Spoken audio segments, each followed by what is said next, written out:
Hello everyone, welcome to bright IQ। तो जैसा कि आप सभी को पता है कि अभी हम लोग पढ़ रहे हैं झारखंड के भूगोल से रिलेटेड सारे इंपॉर्टेंट चैप्टर को। आज की वीडियो में हम लोग पढ़ने वाले हैं झारखंड का भूगोल की जलवायु। जलवायु से रिलेटेड जितने भी टॉपिक बन सकते हैं उन सभी टॉपिक को हम लोग इसमें कवर अप करने का कोशिश किए हैं। इससे बाहर आपका कोई भी टॉपिक से क्वेश्चन नहीं आएगा, तो बिना स्किप किए सारे टॉपिक को जरूर से स्टडी कीजिएगा। चलिए हम लोग बात करते हैं झारखंड की जलवायु की। तो झारखंड का भूगोल में ना एक बहुत ही महत्वपूर्ण भाग जो है वो झारखंड की जलवायु का रहा है। झारखंड की जलवायु हमें झारखंड के विभिन्न जलवायु प्रदेश के बारे में बताती है। झारखंड जो है वो आपका एक उष्णकटिबंधीय प्रदेश है, इसे याद रखिएगा ना। वहीं यहाँ उष्णकटिबंधीय मानसून प्रकार की जलवायु का विकास जो है वो हुआ है, क्योंकि यहाँ मानसूनी हवाओं का प्रत्यक्ष रूप से प्रभाव जो है वो रहता है। झारखंड का औसत तापमान की बात करते हैं तो वो आपका 25 डिग्री सेल्सियस तक होता है। वहीं झारखंड में मुख्यतः 3 प्रकार की मौसम पाई जाती है: ग्रीष्म ऋतु, वर्षा ऋतु और शीत ऋतु।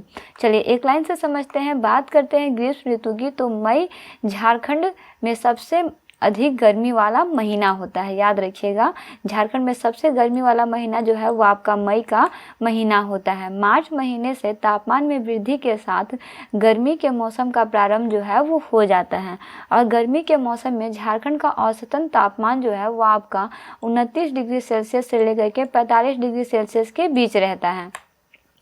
यहाँ गर्मी के मौसम में लू का प्रकोप ना के बराबर होता है, जिसका कारण यहाँ का पठारी भाग का होना है।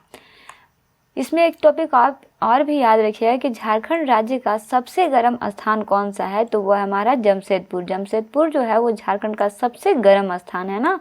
वहीं ग्रीष्म ऋतु में जमशेदपुर का अधिकतम तापमान जो है वो आपका 45 डिग्री तक चला जाता है। ग्रीष्म ऋतु में झारखंड के पठार के उत्तर पूर्वी भाग में निम्न वायु दाब उत्पन्न होने के कारण वातावरण जो है यहाँ पे काफ़ी शांत रहता है, ये भी याद रखिएगा।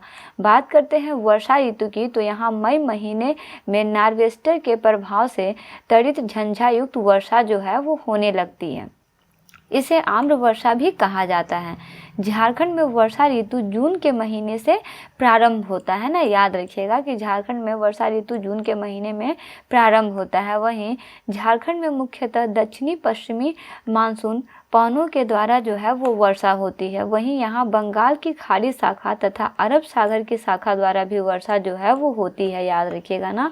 वहीं झारखंड में बंगाल की खाड़ी शाखा द्वारा अपेक्षाकृत अधिक वर्षा होती है। सबसे अधिक वर्षा कहाँ से होती है, तो वह आपका बंगाल की खाड़ी शाखा के द्वारा सबसे अधिक वर्षा होती है ना। झारखंड के मध्यवर्ती तथा पश्चिमी भाग में बंगाल की खाड़ी शाखा तथा अरब सागर की शाखा, दोनों शाखाओं के द्वारा जो है वो वर्षा होती है। याद रखिएगा, पूरे झारखंड की बात करी जाए तो बंगाल की खाड़ी हो जाएगा, और अगर झारखंड के मध्यवर्ती तथा पश्चिमी भाग की बात करी जाए तो इसमें आपका बंगाल की खाड़ी शाखा और आपका अरब सागर की शाखा दोनों के द्वारा वर्षा होती है ना। झारखंड के पूर्वी भाग में मुख्य रूप से बंगाल की खाड़ी की शाखा द्वारा वर्षा होती है, जैसा अभी हम लोग देखे ना। वहीं झारखंड में दक्षिणी से उत्तरी की ओर तथा पूर्व से पश्चिम की ओर जाने वाली वर्षा की मात्रा जो है वो कमी आती है। याद रखिएगा ना, यानी कि दक्षिण से उत्तर की ओर और पूर्व से पश्चिम की ओर जो हवाएं चलती है ना, उसमें वर्षा की मात्रा जो है वो काफ़ी कम होती है। ऐसा कहा जाता है कि उत्तर से पश्चिम की तरफ चल रहा है या फिर पूर्व से पश्चिम की तरफ चल रहा है तो पानी ज़्यादा आएगा, पानी कम आएगा, ऐसा बोला जाता है ना। तो वो यही कारण होता है, ठीक है। चलिए इसी में हम लोग देखते हैं कि झारखंड में निचले स्थानों की अपेक्षा ऊंचाई वाले स्थान पर अधिक वर्षा होती है। झारखंड में कुल वर्षा का 80% जल जो है वो आपका वर्षा ऋतु में बरसात से आता है, याद रखिएगा ना। झारखंड में औसतन वार्षिक वर्षा की बात करते हैं तो यह आपका 140 सेंटीमीटर तक होता है। वहीं झारखंड जो है वो आपका एक मध्यम वर्षा वाला प्रदेश है, याद रखिएगा। झारखंड जो है वो आपका मध्यम वर्षा वाला एक प्रदेश है। झारखंड में वार्षिक वर्षा का अंतराल जो है वो 100 से 200 सेंटीमीटर के बीच रहता है। याद रखिएगा, कभी क्वेश्चन में आए कि झारखंड में वार्षिक वर्षा का अंतराल कितना रहता है, तो वो आपका 100 से 200 सेंटीमीटर के बीच रहता है। झारखंड में सर्वाधिक वर्षा वाला स्थान जो है वो आपका नेतरहाट का पठार है, और नेतरहाट के पठार में लगभग 180 सेंटीमीटर से अधिक वर्षा जो है वो होती है। वहीं झारखंड में सबसे कम वर्षा वाला स्थान चाईबासा का मैदानी भाग है। झारखंड में सबसे ज़्यादा वर्षा वाला जिला हजारीबाग है ना। चलिए बात करते हैं शीत ऋतु की। तो झारखंड में शीत ऋतु की शुरुआत जो है वो नवंबर महीने में हो जाती है तथा फरवरी महीने तक रहती है ना।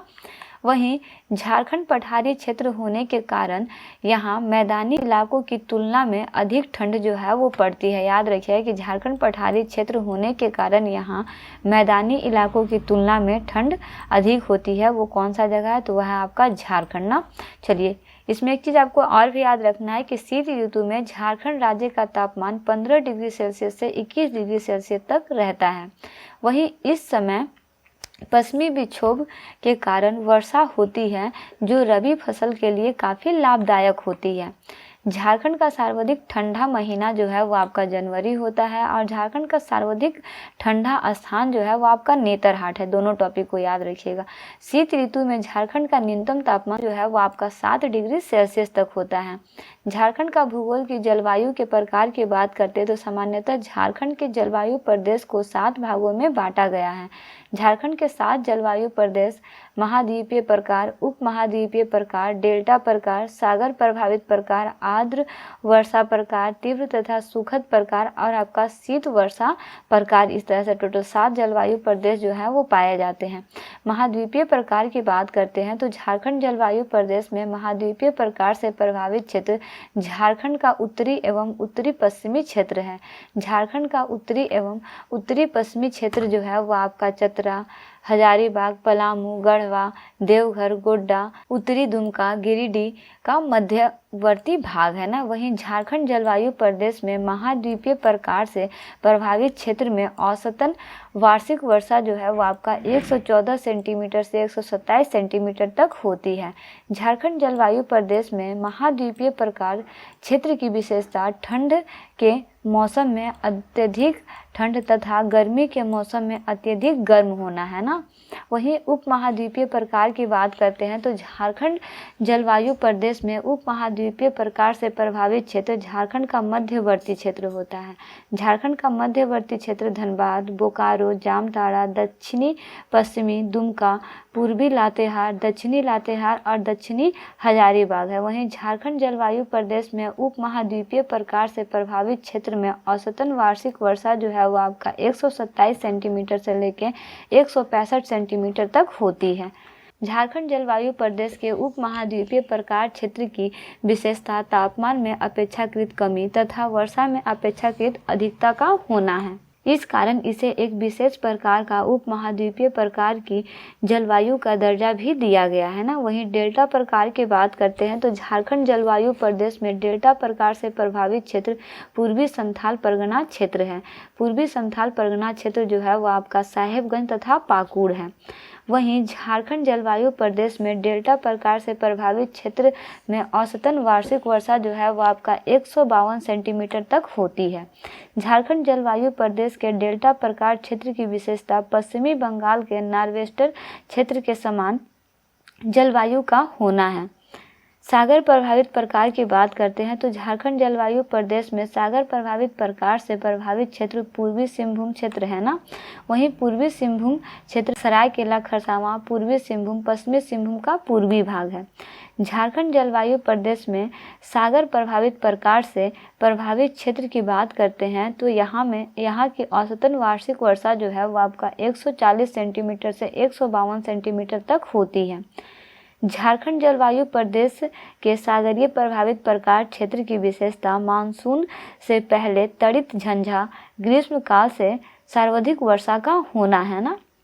वहीं अगर हम लोग नॉर्थवेस्टर की बात करते हैं, यहाँ नॉर्थवेस्टर से प्रभावित मौसमी घटनाएं जो है वो हमेशा लगभग होती ही रहती है, वो सब तो वो घटती ही रहती है ना। इस क्षेत्र में मानसून से पहले तड़ित झंझा सामान्यतः होती है।